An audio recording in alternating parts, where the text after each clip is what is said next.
Bab 122. Bunuh mereka yang tak tahu diri. Di kapal bintang, Sander terus menyerap energi spiritual kristal emas. Di ranah rendah, hanya sedikit energi Suan yang bisa disimpan di dalam tubuh. Dengan demikian jumlah mengeluarkan serangan pedang juga akan semakin terbatas. Untungnya, Sander berlatih dengan metode tingkat Xian yang diberikan oleh Tuan Pagoda. Kalau tidak, dengan ilmu pedangnya saat ini, setiap kali ia mengayunkan pedang, energi Suan di dalam tubuhnya akan habis. Karena itu, sekarang ia mulai fokus pada meningkatkan tingkat ranahnya. Bukan berarti harus dilakukan secepatnya, semuanya butuh waktu. Sekarang, Sander mulai mengamati dan belajar, menunggu momen yang tepat. "Sander, ada yang datang," ujar Aurora. Sander perlahan membuka kedua matanya.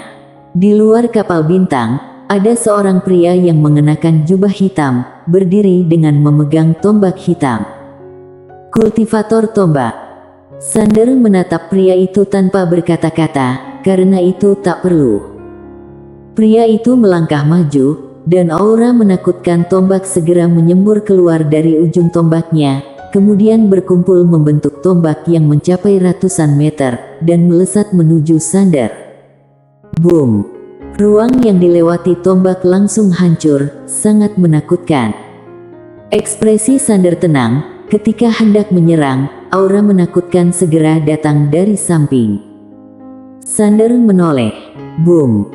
Kekuatan dahsyat langsung menabrak tombak itu, dan menghancurkannya. Ruang di sekitarnya juga hancur. Seorang wanita berjubah putih perlahan mendekat. "Siapa kau?" tanya pria itu. "Rano, untuk apa kau datang ke sini?" ujar wanita itu. "Aku ingin melihat seberapa hebat orang ini." Wanita itu berkata, "Sekarang kau sudah bisa pergi." "Menurutmu apakah aku akan pergi?" ujar Rano. Wanita itu langsung menghilang. Pria itu menusuk ke depan dengan senjatanya. Boom! Aura tombak menyebar. Namun, dengan satu pukulan, wanita itu membuat semua aura tombak langsung lenyap. Rano hendak melanjutkan serangan, wanita itu sudah berada di depannya, kemudian mencekiknya. "Siapa kau?" Wanita itu menatap Rano. "Kalau kau masih di sini, aku akan mengirimmu untuk dilahirkan kembali." Kemudian ia menyingkirkan tangannya, lalu berbalik menuju Sander di kejauhan. "Siapa sebenarnya kau?" Wanita itu berhenti. "Kenapa kau masih menanyakan pertanyaan bodoh seperti itu?" Usai bicara, ia meluncurkan satu pukulan. Boom! Rano langsung menjadi debu. Wanita itu berbalik dan pergi. Melihat ini, ekspresi Aurora di kapal bintang segera berubah. Kekuatan wanita ini sungguh menakutkan. Sander menatap wanita itu dengan bingung, kenapa ia tak mengambil cincin penyimpanan milik Rano. Bukankah rugi membunuh tanpa mengambil barang lawan? Ekspresi Aurora membeku. Wanita itu berjalan ke depan Sander dan Aurora. "Tuan Muda Sander, izinkan aku memperkenalkan diri, namaku Maya Ao." "Ao." Sander menatap wanita itu, "Klan Naga Langit." "Ya." Sander tersenyum, "Apa maksudmu ini?" Maya berpikir sejenak, lalu berkata, "Aku sudah menyelidiki masalahmu dengan klan Naga Langit sebelumnya, itu memang bukan kesalahanmu. Mereka merusak tata tertib ujian bela diri, juga mengabaikan aturan akademi. Kemudian mereka bekerja sama dengan keluargaan untuk menargetkanmu, ingin memusnahkanmu sepenuhnya. Ini benar-benar tak bisa dimaafkan." Sander menatap Maya, tak berkata apa-apa. Dirinya harus tetap waspada, orang-orang dari keluarga besar ini sangat licik. Maya berkata dengan serius, "Aku datang hari ini khusus untuk minta maaf atas nama klan Naga Langit." La pun memberi hormat pada Sander. "Tuan Muda Sander, tolong maafkan kami." Sander tetap diam. Tentu saja ia terkejut. "Minta maaf. Klan Naga Langit sebelumnya ingin menyingkirkannya. Namun sekarang, malah datang untuk minta maaf. Sander berpikir sejenak, Nona Maya, sebenarnya di belakangku tak ada tokoh besar. Apakah kau tak ingin menyelidikinya lebih lanjut sebelum membuat keputusan? Kalau tidak, aku khawatir kau akan kembali menyerangku setelah mengetahui semuanya, dan itu akan menjadi sangat canggung. Maya tersenyum, Tuan Muda Sander benar-benar pandai bercanda. Aku datang minta maaf karena ini memang kesalahan orang kami. Kemudian ia mengeluarkan sebuah cincin penyimpanan berwarna emas. Di dalam cincin penyimpanan ini terdapat 10 juta kristal emas. Anggap saja sebagai permintaan maaf dariku. Mohon jangan ditolak. Sander tetap diam. Banyak sekali yang diberikan. Namun, Sander tak menerimanya. Sander menatap Maya, aku telah menjadi buronan akademi, malah sah ini. Maya segera berkata, bukan kami, itu adalah ulah keluargaan. Sander menatap Maya tanpa berkata-kata. Maya berkata dengan serius, Tuan Muda Sander, biarkan aku berbicara jujur padamu. Situasimu saat ini sangat rumit. Karena pemimpin keluarga Ye, semuanya menganggapmu sebagai musuh. Mereka ingin membunuhmu, bukan karena klan Naga Langit, kami tak memiliki pengaruh sebesar itu. Mereka ingin membunuhmu untuk menakuti faksi akademi. Bagaimana keadaannya? Maya terdiam. Sander mengerutkan kening, kenapa? Maya menggeleng. Dia telah dicopot dari jabatannya dan kehilangan hak untuk mengatur pasukan keamanan akademi. Kini ia dikurung. Sander bingung, kok bisa begitu? Maya melirik Sander sekilas. Setelah mengetahui bahwa kau menjadi buronan akademi, ia memulai prosedur menonaktifkan kabinet. Akhirnya, ia ditekan oleh kabinet. Mendengar itu, Sander terdiam. Tak disangka orang yang hanya pernah bertemu dengannya 2 kali akan mengalami insiden seperti ini karena dirinya. Dan pihak lawan mengorbankan masa depannya. Perasaan Sander menjadi agak rumit. Maya lanjut berkata, jalanmu selanjutnya penuh liku-liku, jaga dirimu baik-baik. Dengan kekuatanmu, orang biasa sama sekali tak bisa menandingimu. Kau hanya perlu memerhatikan beberapa jenius dari beberapa wilayah saja, mereka sangat kuat. Sander mengangguk, Nona Maya, apakah kau yakin dirimu bisa mewakili klan Naga Langit? Kali ini, kau datang atas nama dirimu sendiri atau atas nama klan? Maya tersenyum, kau jangan khawatir, aku bisa mewakili klan. Sander terdiam. Maya memberi hormat, sampai jumpa, Tuan Muda Sander. La pun berbalik pergi. Setelah Maya pergi, Sander merenung. Aurora tiba-tiba tertawa, apakah kau sedang bingung kenapa ia melakukan ini? Sander mengangguk. Aurora tertawa, sederhana. Dia pasti berpikir bahwa di belakangmu ada tokoh besar yang luar biasa, mungkin bahkan orang yang tak bisa diatasi oleh klan mereka. Jadi, ia datang untuk mengakhiri dendam. Sander menggeleng sambil tersenyum. Aurora berkata dengan serius, coba kau pikir-pikir, dirimu masih muda, namun bisa mencapai tingkat kaisar pedang, orang di belakangmu pasti bukan orang biasa. Terutama wanita kultivator pedang bergaun merah yang muncul sebelumnya. Pasti datang dari ribuan tahun yang lalu. Sander menggeleng, bibiku dan Tuan Pagoda pasti bukan orang biasa, tapi... La mendesah, sebenarnya, aku adalah seorang anak haram. Aurora terpaku. Sander mendesah, tanpa berkata lebih banyak. Tuan Pagoda pasti juga bukan orang biasa, namun kini, Tuan Pagoda terluka parah. Jelas, Tuan Pagoda bukan master tak terkalahkan. Kalau tidak, bagaimana mungkin ia akan terluka? Apalagi, Tuan Pagoda juga suka membual, kalau ia benar-benar tak terkalahkan, ia pasti tak akan begitu merendahkan diri, pasti ada sesuatu yang ia pertimbangkan. Sedangkan bibinya, meski kekuatannya luar biasa, ia juga tak berani melawan Master Pedang Dunia. Dan sekarang, siapa yang menargetkannya? Akademi Guanxuan.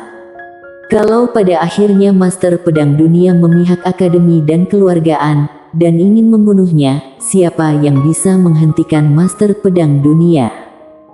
Ini bukan tak mungkin. Hubungan keduanya lebih dekat. Paviliun Xianbao juga. Kini mereka sudah mulai bekerja sama dengan akademi. Alasannya karena ketua Paviliun Xianbao pertama, yaitu Stella, memiliki hubungan yang tak biasa dengan Master Pedang Dunia. Dengan kata lain, bertentangan dengan Master Pedang Dunia, sama saja dengan melawan Stella. Kalau keduanya ingin membunuh Sander, apa yang harus ia lakukan? Mengingat ini, tekanan Sander tiba-tiba menjadi besar. Kedua tangan Sander perlahan dikepal erat, matanya menjadi dingin. Tuan Pagoda, aku tak suka takdirku ditentukan oleh orang lain. Aku harus menjadi lebih kuat. Pagoda kecil tertawa, aku mendukungmu. Sander mengangguk, aku akan berusaha lebih giat. Aku akan menjadi lebih kuat, pada saat itu aku bisa mengendalikan takdirku sendiri. Pagoda kecil. Sander mengangguk, dengan dukunganmu, aku akan lebih percaya diri. Aku sendiri masih belum memiliki keyakinan yang cukup. Pagoda kecil. Suara misterius tiba-tiba berkata, Pagoda kecil, habislah kau. Kau benar-benar akan tamat. Bersambung.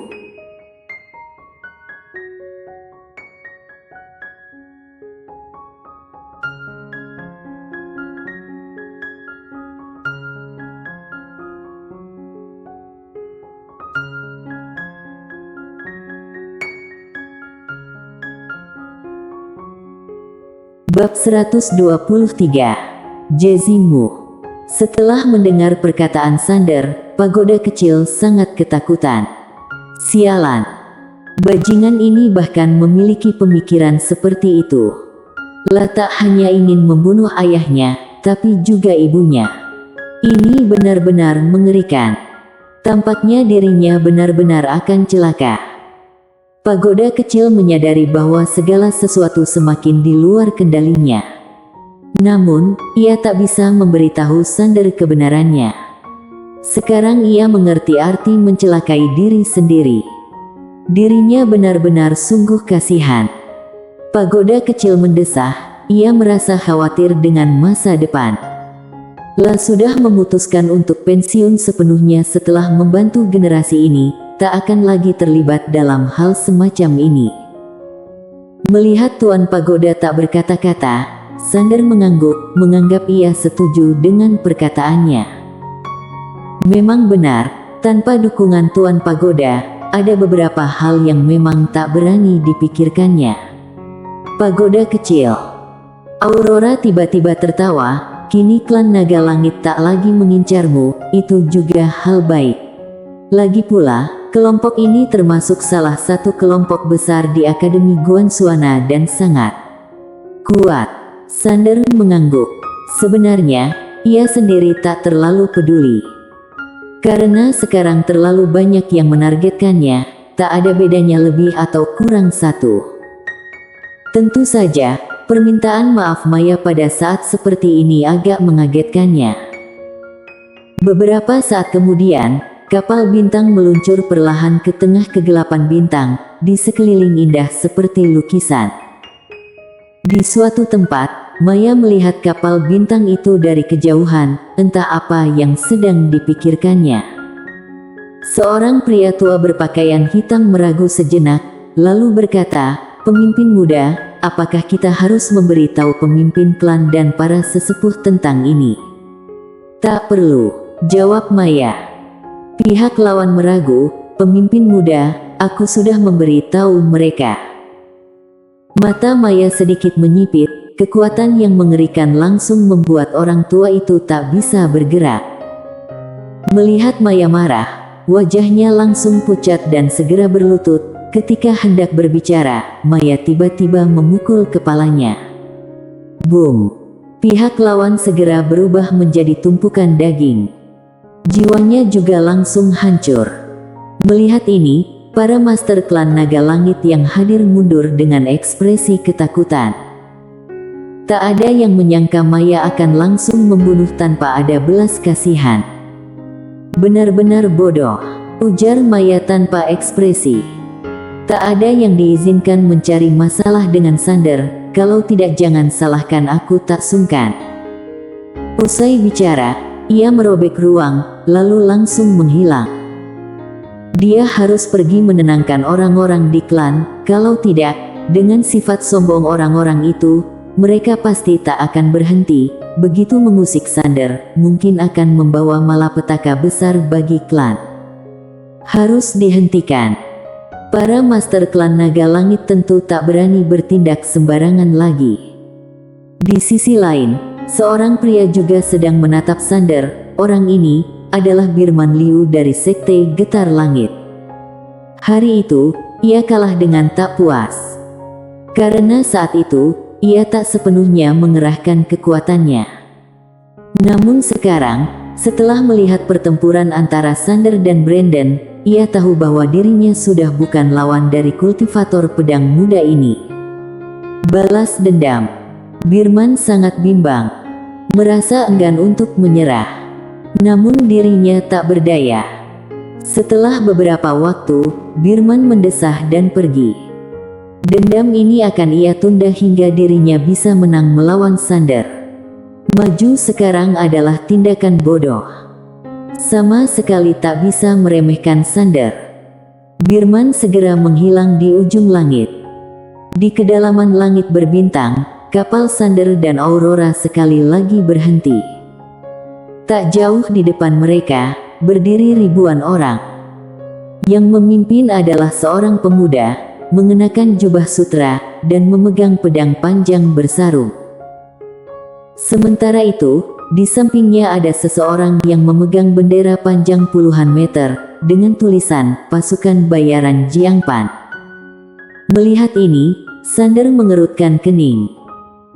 Pemuda yang memimpin itu menatap Sander, tersenyum dan berkata, "Tuan Muda Sander, izinkan aku memperkenalkan diri, aku adalah Ketua Pasukan Bayaran Jiangpan. Karena kau terlalu kuat, kami tak berencana untuk 1 lawan 1.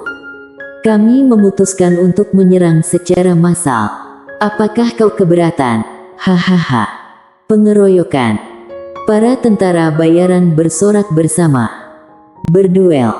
Mereka pasti tak akan punya peluang menang. Bagaimana dengan cara keroyok? 1000 orang. Peluang menang akan sangat besar. Sander menatap pihak lawan tanpa bicara. Pemuda itu tersenyum, "Semuanya, ayo maju bersama." Tepat pada saat ini, Sander tiba-tiba menghilang. Swoosh! Tebasan membunuh dalam sekejap. Ruangan di depan pemuda itu tiba-tiba terbelah. Ia hendak mengeluarkan pedangnya, namun sebilah pedang sudah menusuk di keningnya.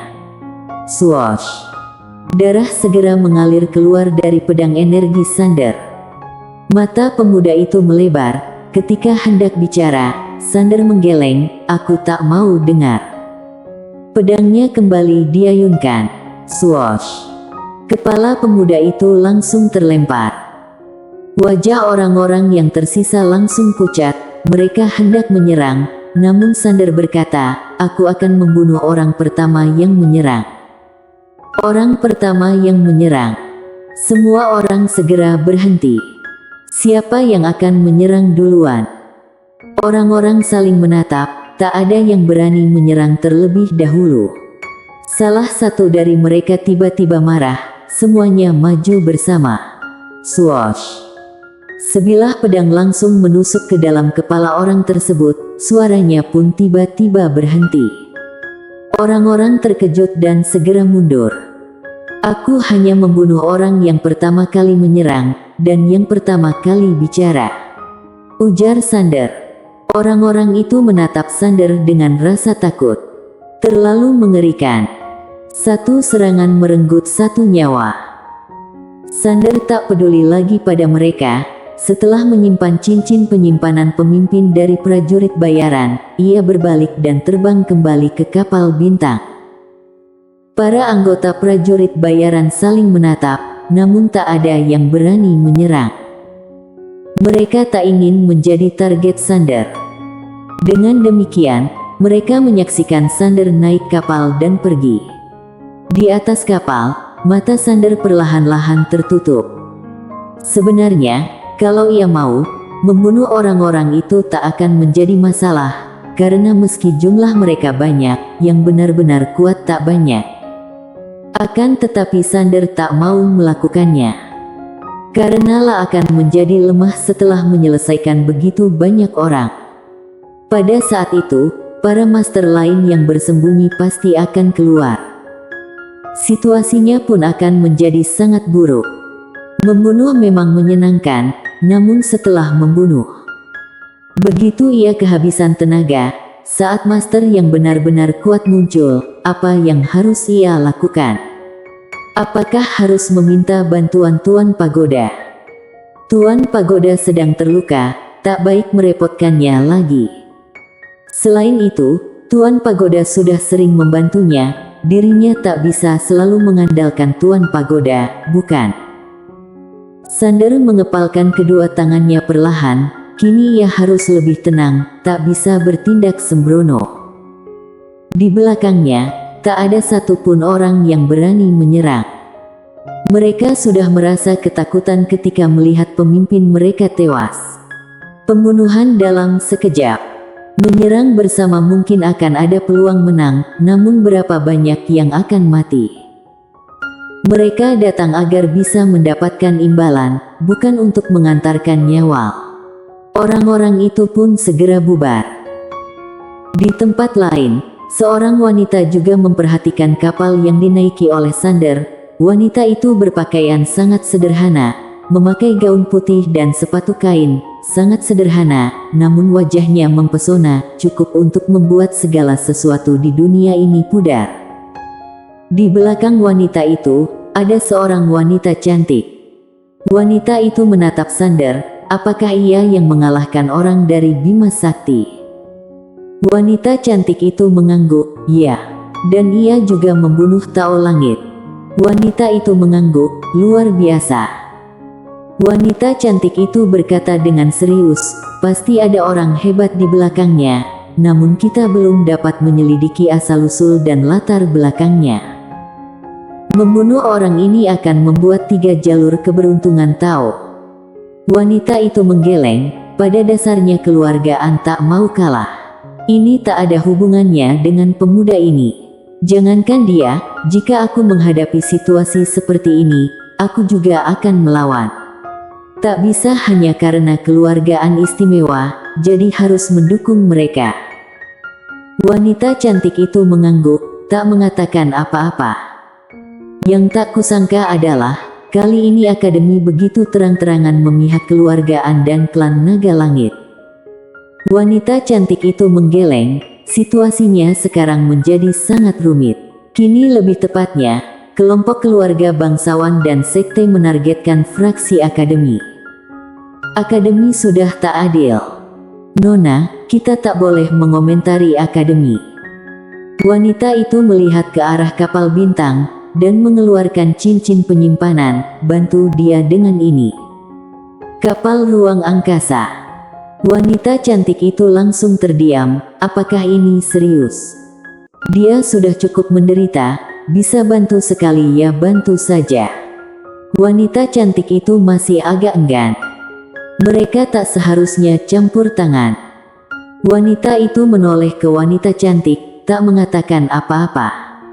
Wanita cantik itu tahu bahwa pihak lawan marah. Kemudian ia langsung berubah menjadi cahaya dan menghilang.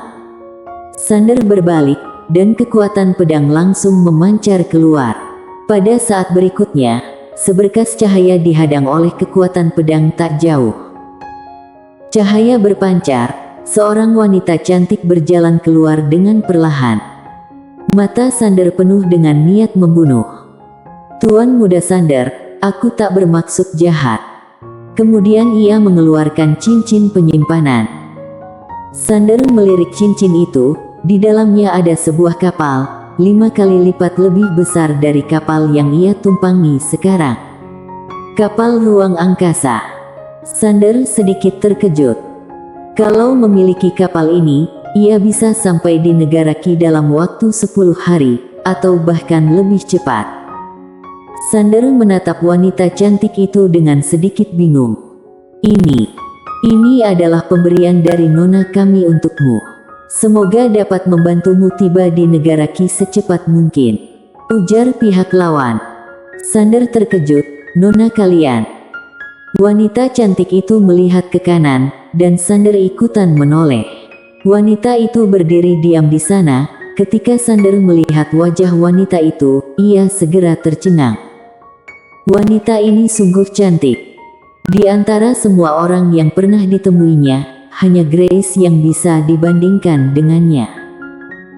Melihat Sander menatapnya, wanita itu sedikit terkejut. Ia mengepalkan kedua tangannya, lalu mengangguk, seolah memberi salam.